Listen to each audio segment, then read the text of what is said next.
ಸ್ನೇಹಿತರೆ, welcome back. ನೀವು ನೋಡ್ತಿದ್ರ ಜೈ motivation speaker YouTube channel. ಇವತ್ತಿನ ಟಾಪಿಕ್ ಏನಂತ ಹೇಳಿದ್ರೆ, ನಿಮ್ಮ ಪ್ರೀತಿಗೆ ಬೆಲೆ ಸಿಗದೇ ಇದ್ದಾಗ ನೀವೇನು ಮಾಡ್ಬೇಕಾಗಿಲ್ಲ. ಸಿಂಪಲ್ ಈ 3 ಟಿಪ್ಸ್ ನ ಫಾಲೋ ಮಾಡ್ತಾ ಹೋಗಿ.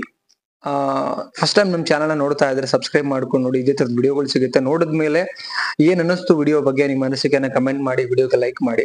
ನೋಡಿ, ಪ್ರೀತಿ ಅನ್ನೋದು ಇದು ಮ್ಯೂಚುವಲ್ ಆಗಿರ್ಬೇಕಾಗಿರುವಂತದ್ದು. ಎಷ್ಟೋ ಜನ ಅನ್ಕೊಳ್ತಾರೆ ಪ್ರೀತಿ ಒನ್ ವೇ ಆದ್ರೂ ಕೂಡ ಅದು ಸಕ್ಸಸ್ ಆಗಲ್ಲ, ಅಥವಾ ಮಿಸ್ಅಂಡರ್ಸ್ಟ್ಯಾಂಡಿಂಗ್ ಆದ್ರೂ ಸಕ್ಸಸ್ ಆಗಲ್ಲ, ಅಥವಾ ಕಮ್ಯುನಿಕೇಶನ್ ರಾಂಗ್ ಆದ್ರೂ ಕೂಡ ಸಕ್ಸಸ್ ಆಗಲ್ಲ. ಸೊ ಇಲ್ಲಿ ಪ್ರೀತಿ ಅಂತ ಬಂದ್ರೆ ಇಬ್ರಿಗೂ ಕೂಡ ಮ್ಯೂಚುವಲ್ ಆಗಿರ್ಬೇಕು. ಅಷ್ಟೇ ಇಬ್ರಿಗೂ ಕೂಡ ರೈಟ್ಸ್ ಇರುತ್ತೆ ಆ ಒಂದು ಪ್ರೀತಿನಲ್ಲಿ. ಈಗ ನಿಮ್ಮ ಭಾವನೆಗಳಿಗೆ ಸ್ಪಂದನೆ ಮಾಡಿಲ್ಲ ಅಂತ ಹೇಳಿದ್ರೆ ಅಲ್ಲಿ ನಿಮ್ಗೆ ಕೇರ್ಲೆಸ್ ಮಾಡ್ತಿದ್ದಾರೆ, ನಿಮ್ಮ ಸ್ವಾಭಿಮಾನಕ್ಕೆ ಧಕ್ಕೆ ಆಗ್ತಿದೆ ಅಂತ ಅರ್ಥ. ಸ್ವಾಭಿಮಾನ ಬಿಟ್ಟು ಕೂಡ ನಿಂತ್ಕೊಂಡ್ರೆ ಮನುಷ್ಯ ಇದ್ದು ಸತ್ತ ಹಾಗೇನೆ. ಸೊ ನೀವು ಮಾಡ್ಬೇಕಾಗಿರೋ ಕೆಲಸ ಏನು, ಮೊದಲನೇ ಟಿಪ್ಸ್ ಏನಂತ ಹೇಳಿದ್ರೆ, ಯಾವ ಕಾರಣಕ್ಕೆ ಈ ಪ್ರಾಬ್ಲಮ್ ಶುರುವಾಗ್ತಿದೆ. ಲೈಕ್ ನಿಮ್ಮ ಕಡೆಯಿಂದ ಕರೆಕ್ಟ್ ಆಗಿ 100% ನೀವು ಎಲ್ಲಾ ರೀತಿಯಿಂದ ಅವ್ರಿಗೆ ಸ್ಪಂದನೆ ಮಾಡಿದ್ಮೇಲೆ ಆ ಕಡೆಯಿಂದ ಬರ್ತಿದ್ದಾಗ ನೀವು ಪ್ರಶ್ನೆ ಮಾಡ್ಬೇಕಾಗತ್ತೆ. ಫಸ್ಟ್ ರೀಸನ್ ತಿಳ್ಕೊಳ್ಳಿ, ಇದ್ರ ಬಿಹೈಂಡ್ ದ ರೀಸನ್. ಬಿಕಾಸ್ ನಿಮ್ಗೊಂದು ಸ್ವಾಭಿಮಾನ ಇದೆ, ಅವ್ರ ಅದನ್ನ ಕೇರ್ ಮಾಡ್ದಿರಾ ನಿಮ್ಮನ್ನ ನಾಯಿಗಿಂತ ಕಡೆಯಾಗಿ ನೋಡ್ತಿದ್ದಾರೆ ಅಂತ ಕೇಳಿ. ಯಾವ ಕಾರಣಕ್ಕೆ ನಮ್ಮಿಂದ ಮಿಸ್ಟೇಕ್ಸ್ ಆಗಿದೆಯಾ ಹೇಳಿ, ಅದಕ್ಕೆ ಹಿಂಗ್ ಮಾಡ್ತಿದ್ದೀರಾ, ತಿದ್ಕೊಬೇಕಾ ಹೇಳಿ, ತಿದ್ಕೊಳಕ್ ಟ್ರೈ ಮಾಡಿ. ಅಲ್ಲಿ ಕಾರಣ ತಿಳ್ಕೊಂಡ್ಮೇಲೆ ಡಿಸಿಷನ್ ತಗೊಳಕ್ ಬರುತ್ತೆ.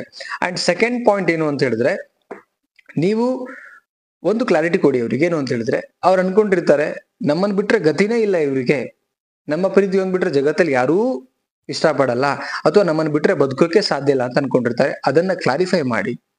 ಇಷ್ಟು ನಿಮ್ಮ ಜೊತೆಗೆ ಇಷ್ಟು ನಂಬಿಕೆಯಿಂದ ಇರೋ ಒಂದೇ ರೀಸನ್ ಏನಂದ್ರೆ, ನಿಮ್ಮನ್ನ ತುಂಬಾ ಇಷ್ಟ ಪಡ್ತಿರೋದು. ಅಂಡ್ ಒಂದ್ಸಲ ಇಷ್ಟಪಟ್ಟಿದೀವಿ ಬಿಕಾಸ್ ಉಳಿಸ್ಕೋಬೇಕು ಅನ್ನೋ ಒಂದೇ ಕಾರಣಕ್ಕೆ ಜೊತೆಗಿದ್ದೀವಿ. ಅದು ಬಿಟ್ರೆ ಪ್ರಪಂಚ ವಿಶಾಲವಾಗಿದೆ. ನಿಮಗೆ ಹೇಗೆ ಇನ್ನೊಬ್ಬರು ಸಿಗ್ತಾರೆ, ನಮಗೂ ಹಾಗೆ ಸಿಗ್ತಾರೆ. ಬಟ್ ಆ ಕೆಲಸ ಮಾಡ್ಕೊಡ್ದು. ಮನುಷ್ಯರು ನಾವು, ಮನುಷ್ಯತ್ವ ಇರುವಂತರು. ಸೊ ಗತಿ ಇಲ್ಲ ಅಂತ ಅನ್ಕೋಬೇಡಿ. ನಿಮ್ಮನ್ ಬಿಟ್ರೆ ಬದುಕೇ ಇಲ್ಲ ಅಂತ ಅನ್ಕೋಬೇಡಿ. ನಿಮಗೆ ಹೇಗೆ ಬದುಕೋಕ್ ಪಾಸಿಬಿಲಿಟಿ ಇದೆಯೋ, ಸೊ 100% ನಮಗೂ ಬದುಕೋಕ್ ಪಾಸಿಬಿಲಿಟಿ ಇದೆ. ಬಟ್ ಪ್ರೀತಿ ಅಂತ ಅಂದ್ಮೇಲೆ ಅದನ್ನ ಉಳಿಸ್ಕೊಳ್ಳೋ ಏನ್ ಪ್ರಯತ್ನ ಮಾಡಬೇಕು. ನಾನು ನನ್ನ ಈಗೋನ ಸಾಯಿಸಿ ನಿಮ್ ಜೊತೆಗೆ ಎಲ್ಲದಕ್ಕೂ ನಾನು ಫೈಟ್ ಮಾಡ್ಬಿಟ್ಟು ಜೊತೆಗಿರಕ್ ಏನ್ ಪ್ಲಾನ್ ಮಾಡ್ಬೇಕು ಅದೆಲ್ಲ ಮಾಡ್ತಿದ್ರಿ. ಇದು ಅರ್ಥ ಮಾಡ್ಕೊಳ್ಳಿ ಅಂತ ಒಂದು ಅರ್ಥ ಮಾಡ್ತೀವಿ. Second point. ನೆಕ್ಸ್ಟ್ ಪಾಯಿಂಟಿಗೆ ನೋಡೋಣ. ಏನು ಅಂತ ಹೇಳಿದ್ರೆ, ನೀವು ಆಮೇಲೆ ಡಿಸಿಷನ್ ತಗೊಳ್ಳಿ. ನೇರವಾಗಿ ಮಾತಾಡಿದ್ಮೇಲೆ ಏನ್ ಡಿಸಿಷನ್ ಅಂತ ಹೇಳಿದ್ರೆ, ಫೈನಲ್ ಬಂದು ಅಗತ್ಯ ಅನ್ಸಿದ್ರೆ ಮಾತ್ರ. ಈಗ ನೀವು 2 ಪ್ರಶ್ನೆಗಳನ್ನು ಕೇಳಿರ್ತೀರಿ. 2 ಪ್ರಶ್ನೆಗಳನ್ನು ಕೇಳಿದ್ಮೇಲೆ ಅವ್ರೇನ್ ಉತ್ತರ ಕೊಡ್ತಾರೆ.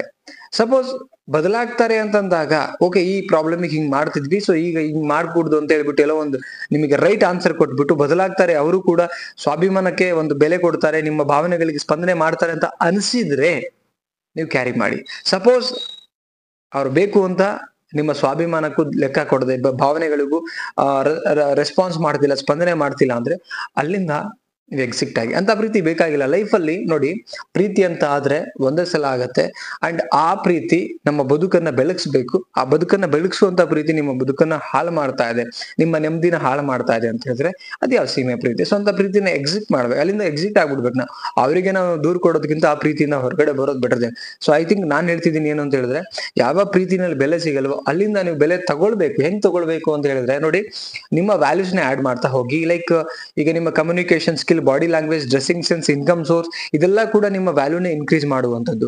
ಅಂಡ್ ನೀವು ಅತಿಯಾಗಿ ಸಮಯ ಕೊಡ್ತಾ ಇದ್ರೆ, ನೀವು ಯಾವಾಗ ಎಷ್ಟಕ್ ಬೇಕು ಅಷ್ಟಕ್ಕೆ ಸಮಯ ಕೊಡಿ. ಯಾಕಂದ್ರೆ ಅತಿ ಏನಿರುತ್ತೆ ಅದು ಅಮೃತ. ಅತಿಯಾಗಿದ್ದು ಅಮೃತ ಕೂಡ ವಿಷ ಆಗತ್ತೆ ಅಂತ ದೊಡ್ಡವರು ಹೇಳ್ತಾರೆ. ಸೊ ಅತಿಯಾಗಿ ನೀವು ಅವರಿಗೆ ಸಮಯ ಕೊಡೋದು, ಅತಿಯಾಗಿ ಮಾತಾಡೋದು, ಅತಿಯಾಗಿ ಕೇರ್ ಮಾಡೋದು, ಅವ್ರ ಹೆಂಗಿರ್ತಾರೆ ನೋಡ್ಕೊಂಡು ನೀವು ಹೆಜ್ಜೆ ಆಗ್ತಾ ಹೋಗ್ಬಿಡಿ. ರಿಲೇಶನ್ಶಿಪ್ ಶುಡ್ ಬಿ ಮ್ಯಾನೇಜಬಲ್ ಅಂತ ಹೇಳ್ತೀವಿ, ಬ್ಯಾಲೆನ್ಸ್ ಮಾಡುವಂಥದ್ದು ಅಂತ ಹೇಳ್ತೀವಿ. ಸೊ ಅಲ್ಲಿಂದ ಯಾವುದೇ ರೀತಿ ನಿಮಗೆ ರೆಸ್ಪಾನ್ಸ್ ಬಂದಿಲ್ಲ ಅಂದಾಗ ನೀವು ಅಷ್ಟೇ ಇರಬೇಕಾಗತ್ತೆ. ಅಂಡ್ ಕ್ಲಾರಿಟಿ ಸಿಕ್ಕ ಮೇಲೆ, ಅವ್ರ ಹೊಂದಾಣಿಕೆ ಆಗಲ್ಲ ಅಂದ್ಮೇಲೆ ಎಕ್ಸಿಟ್ ಆಗೋದು ಒಳ್ಳೇದು. ಸೊ ಇಷ್ಟು ಫಾಲೋ ಮಾಡಿ. ನಿಮ್ಮ ಪ್ರೀತಿಗೆ ಬೆಲೆ ಸಿಗದೆ ಇದ್ದಾಗ 100% ಇಷ್ಟು ಫಾಲೋ ಮಾಡಿ. ಯಾರು ಸರಿ ಹೋಗ್ಬೇಕು, ನಿಮ್ಮ ಒಟ್ಟಿಗೆ ಇರಬೇಕು ಅಂತ ಸರಿ ಹೋಗ್ತಾರೆ. ಬೇಡ ಅಂತಂದವರು ಅದೇ ಈಗೋ ಮೇಂಟೈನ್ ಮಾಡ್ತಾರೆ. ನೀವು ಅಲ್ಲಿಂದ ಎಕ್ಸಿಟ್ ಆಗಿ ಬನ್ನಿ. Okay, thank you so much guys video ನೋಡೋದಕ್ಕೆ. ಅಂಡ್ ವಿಡಿಯೋನ ಶೇರ್ ಮಾಡ್ತೀರಾ ಅನ್ಕೋತೀನಿ, ಲೈಕ್ ಮಾಡ್ತೀರಾ ಅನ್ಕೋತೀನಿ, ನಿಮ್ಮ ಅನಿಸಿಕೆನ ಕಾಮೆಂಟ್ ಸೆಕ್ಷನ್ ಅಲ್ಲಿ ಕಮೆಂಟ್ ಮಾಡ್ತೀರಾ ಅನ್ಕೋತೀನಿ. ಮತ್ತೊಂದು ಟಾಪಿಕ್ ಅಲ್ಲಿ ಸಿಗ್ತೀನಿ. Thank you so much. ನಮಸ್ತೆ.